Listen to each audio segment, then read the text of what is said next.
David had always been the rock of his family. A hardworking man in his early 50s, he spent his days laboring in construction, taking on extra jobs whenever he could, always focused on providing for his wife, Nancy, and their son, Sam. His hands were calloused from years of hard work, and his back ached from long days on the job, but it never stopped him. Every night, he came home exhausted, but he always had a smile for his family, even when he could feel the distance growing between him and Nancy. Nancy, at 51, was once the love of his life. She had been his partner, his equal, someone he had relied on for over 2 decades. But lately, David had noticed a shift. Her warm smile had faded, replaced by a cold indifference. She spent more time at work, coming home late and often retreating to their bedroom without so much as a word. David felt the walls between them growing higher, but he didn't know how to break them down. Their son, Sam, only made things worse. At 24, Sam was a man-child, lazy, unmotivated, and stuck in his video games. He had no job, no goals, and no desire to contribute. David had tried everything to get Sam on track, but nothing worked. Sam's disinterest in life seemed to mirror the growing dysfunction at home, and David began to wonder if he had failed as a father. The cracks in David's world grew deeper every day, but he refused to give up on his family. Little did he know, the storm that had been building in their home was about to break wide open.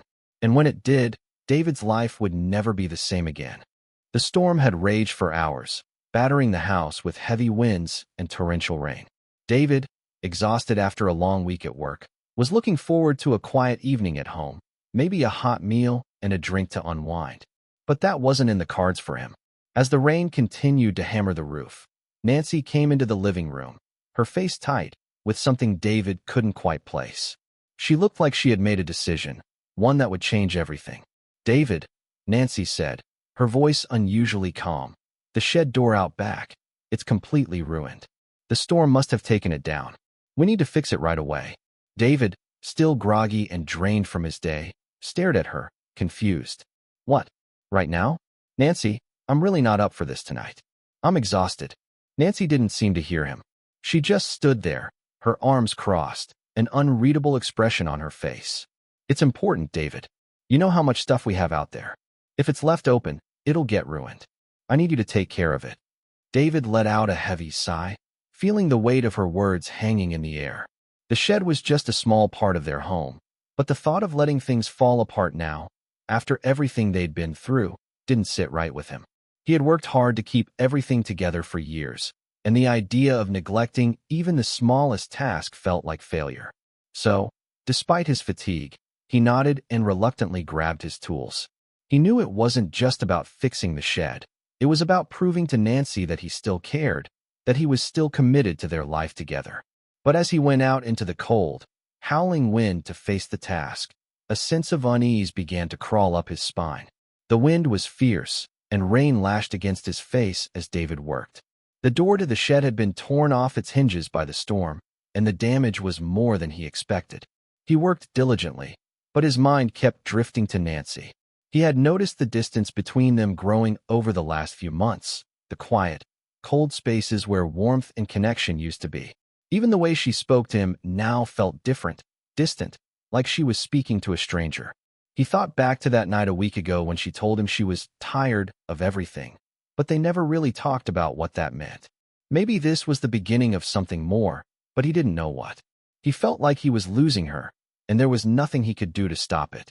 By the time David had finished the repairs on the shed, the storm had passed, leaving only the aftereffects of its fury, broken branches, fallen leaves, and an air that was still thick with tension. He was soaked, his clothes sticking to him in the damp chill of the night, but he felt a sense of accomplishment. At least something was fixed. Maybe Nancy would be grateful for his effort. Maybe, just maybe, it would bridge the gap that had been growing between them. When he walked back into the house, expecting some acknowledgement for the work he had just completed, he was met with an atmosphere so cold it almost froze him in his tracks. Nancy was standing by the front door, her face pale, her arms crossed over her chest. She didn't look at him at first, but when she finally spoke, her words hit him like a punch to the stomach. "I'm done, David," she said, her voice shaking slightly but resolute. "I've been thinking about this for a while now, and I can't do this anymore. You're not the man I married. I've tried. I've really tried, but it's over. David froze, his heart racing. He could hardly breathe, let alone process what she was saying. The words didn't make sense.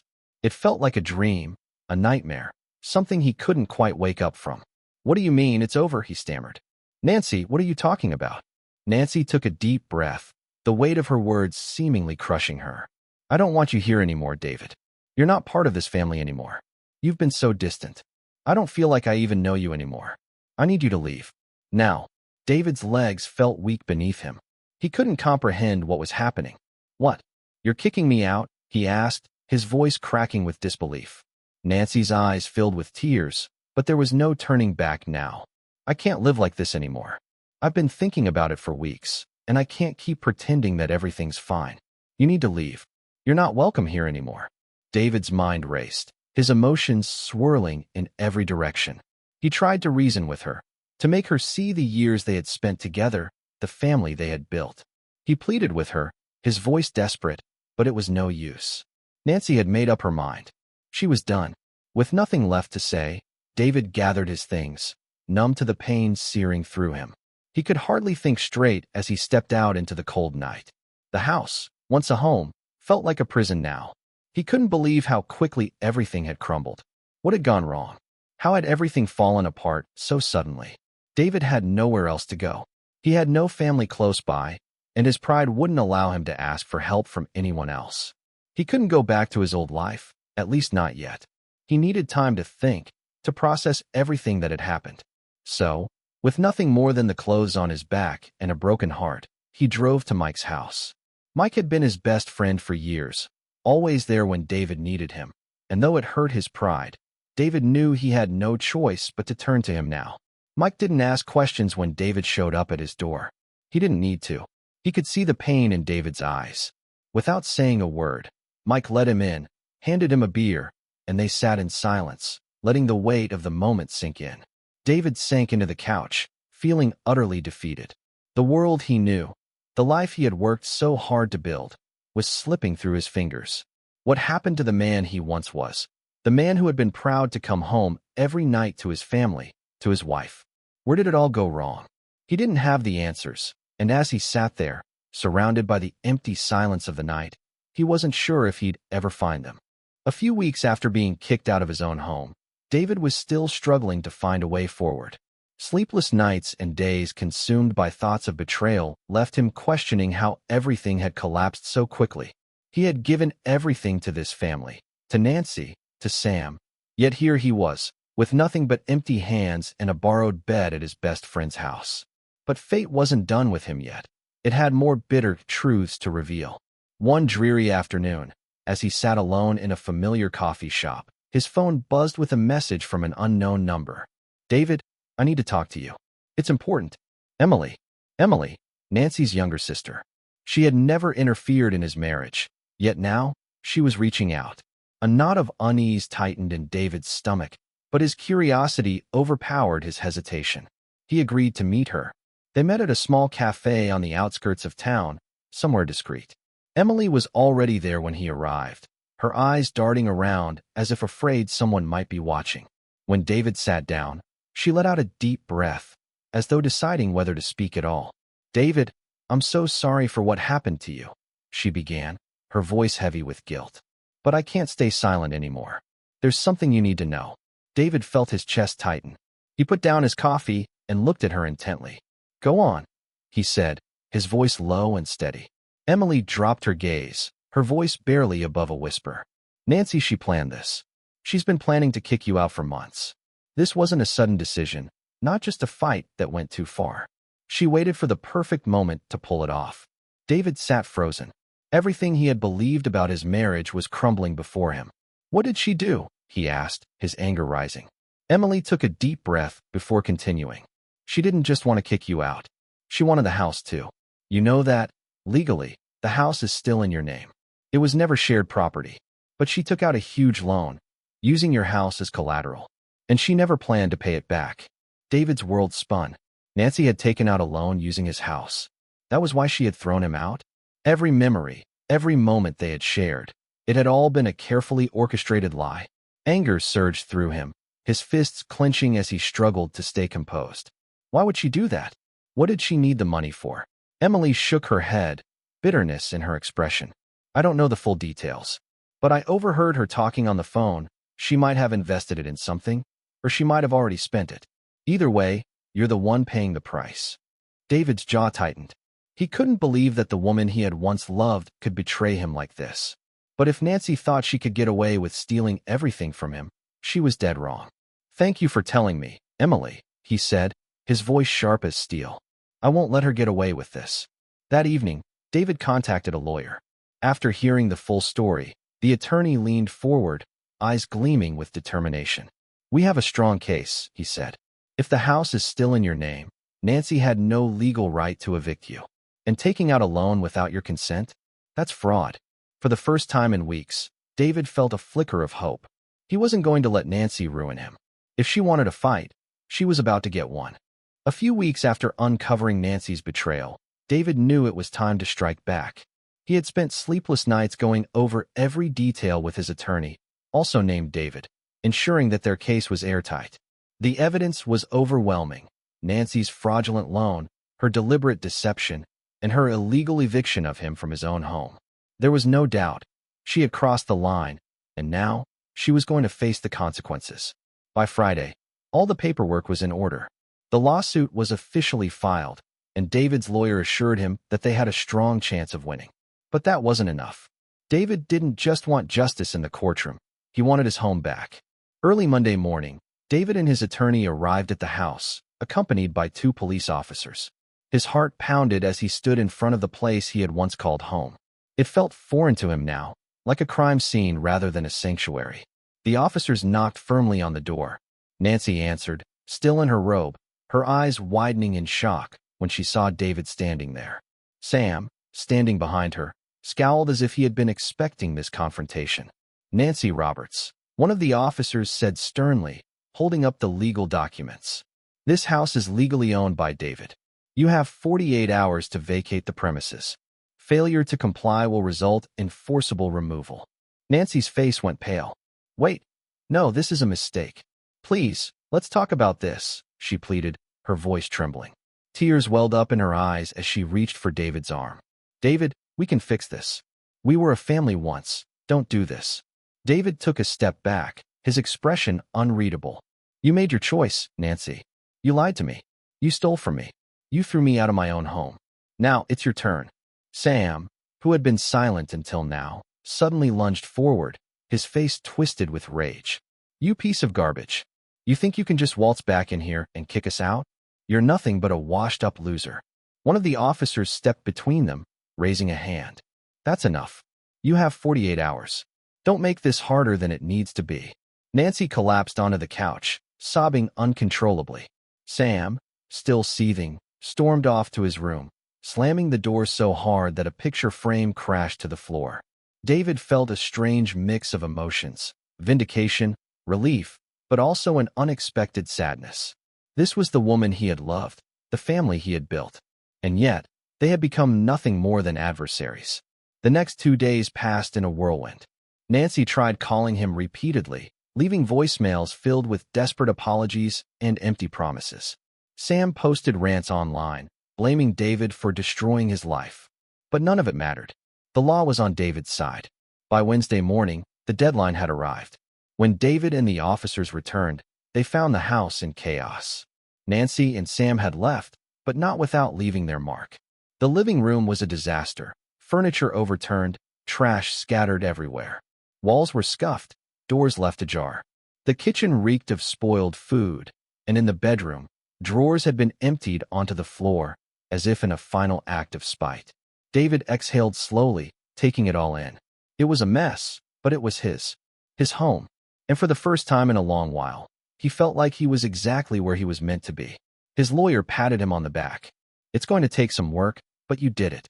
You got your life back. David nodded, his jaw set with determination.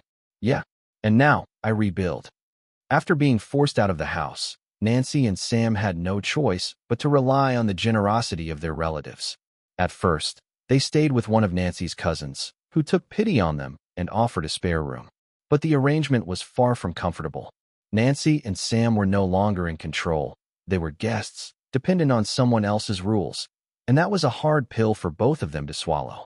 Desperate to regain what they had lost, Nancy began reaching out to family members, trying to gain their sympathy.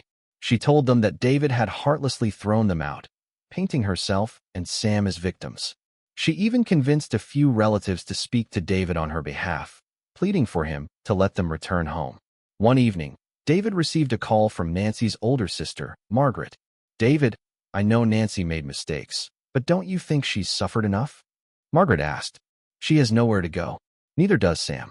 They just want to come home. Can't you find it in your heart to forgive them?" David took a deep breath, gripping the phone tightly. "Margaret, Nancy didn't just make mistakes. She stole from me. She lied. She manipulated. And Sam, he never lifted a finger to help. He sat back while his mother schemed and treated me like an intruder in my own home. I owe them nothing." Margaret sighed. "David, this isn't just about you." "Yes, Margaret, it is about me," David interrupted, his voice firm. "For once, I'm putting myself first. And my answer is no. They're not coming back."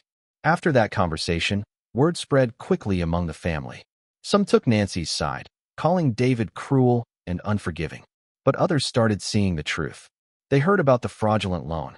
They realized that Nancy and Sam had taken advantage of David for years.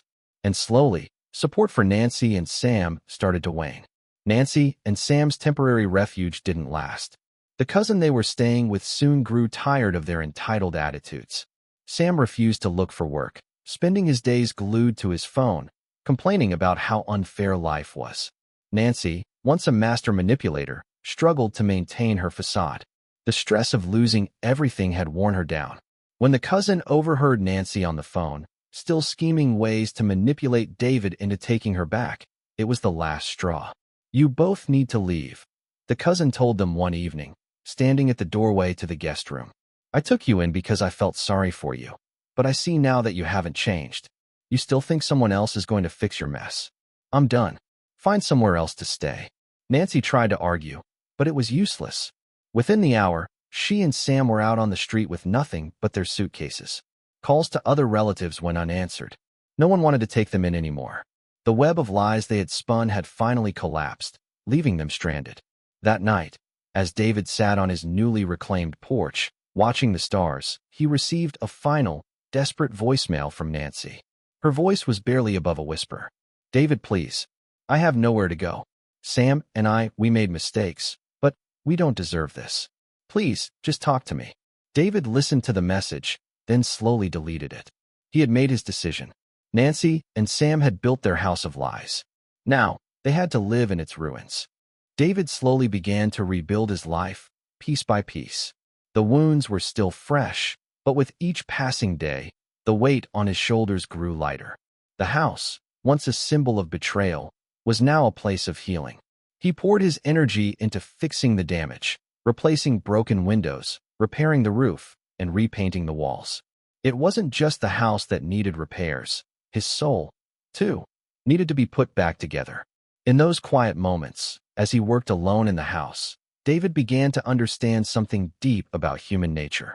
When people show their true faces, it becomes clear they rarely change. Nancy's deceit had been deliberate, her actions rooted in selfishness. She had chosen her path, and now she was left to face the consequences of her choices. The hardest part was realizing that sometimes the person who betrays you ends up destroying themselves, all on their own. Nancy's arrogance, her manipulation, and her lies were her undoing. And for David, that knowledge brought a strange form of peace. One evening, while sitting on the porch, sipping a beer and watching the sunset, an old friend of David's asked him the question that had been on many people's minds. "David," the friend asked, "if Nancy came to you now, begged for forgiveness, and promised to change, would you take her back?" David didn't hesitate.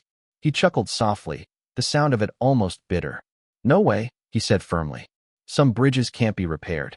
Once they're burned, there's no crossing them again." And just like that, David knew he was truly free. Nancy had once been everything to him, but now she was nothing more than a memory of someone who had tried to tear him down. He wasn't angry anymore. The rage had burned out long ago. What remained was a sense of relief, a sense that, after all the pain and heartache, he was finally living for himself. David had learned something valuable from this experience. Sometimes, in order to move forward, you need to leave behind the people who hold you back, no matter how much they once meant to you. And as he stood up, stretching his tired limbs, David knew the journey ahead would be tough, but it would be his. And for the first time in a long while, he felt ready for whatever came next. The lesson to be learned from David's journey is clear. Never allow yourself to be exploited, and always stand up for yourself. People may take advantage of your kindness, manipulate your trust, and betray you, but you have the power to reclaim your life. David's experience serves as a reminder that letting someone walk all over you only leads to pain and regret. Standing up for yourself isn't about being aggressive, but about knowing your worth and protecting your peace. Life has a way of balancing things out, and karma always finds a way to reach those who do wrong. Nancy and Sam thought they could get away with their deceit, but their actions ultimately led to their downfall. It's a harsh truth, but sometimes the best thing you can do for yourself is to walk away from toxic people and situations, no matter how hard it may seem. Protect your heart, your mind, and your dignity. When you do this, karma will take care of the rest, and you'll come out stronger, wiser, and more at peace. Always remember, the best revenge is living well.